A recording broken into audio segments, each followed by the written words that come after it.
Pakistan's former Prime Minister Imran Khan has said 2025 would be the year of change in the country.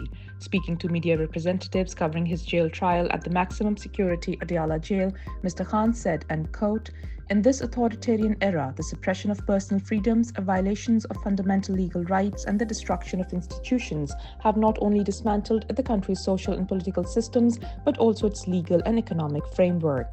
2025 will be the year of true freedom in which this fake and fascist system brought to its knees will be defeated," unquote.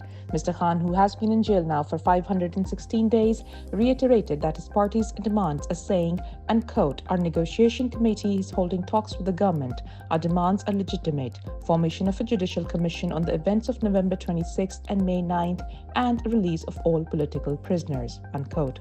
On the incoming administration in the United States, Imran Khan said he expected a non-interventionist policy, stating, and quote, "I expect a Trump to remain neutral because Biden, instigated by General Bajwa, intervened in our government's removal through a vote of no confidence, a fact known to the entire world."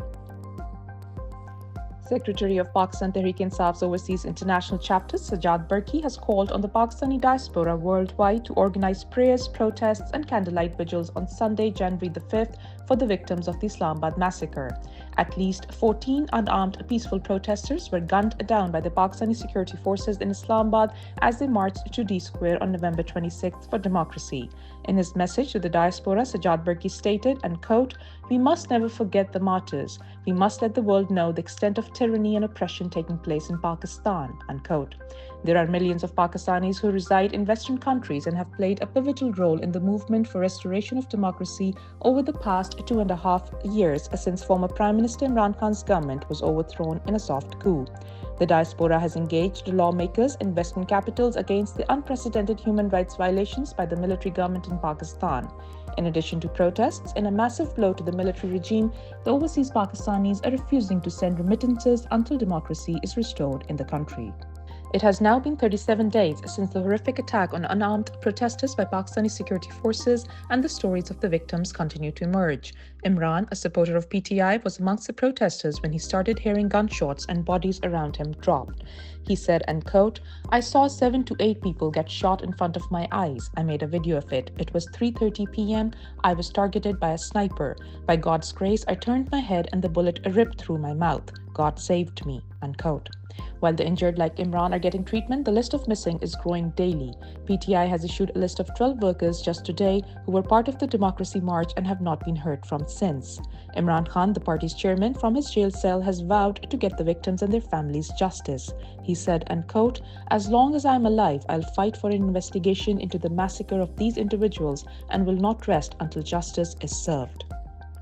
The population of Gaza has fallen 6% since Israel's devastating assault on the besieged Palestinian territory began nearly 15 months ago, according to the official Palestinian Statistics Agency.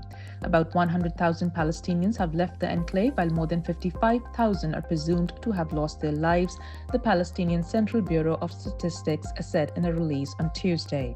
Approximately 45,500 Palestinians, more than half of them women and children, have been killed by Israeli occupational forces since the war began, and another 11,000 are missing, Al Jazeera said, quoting the Palestinian Health Ministry.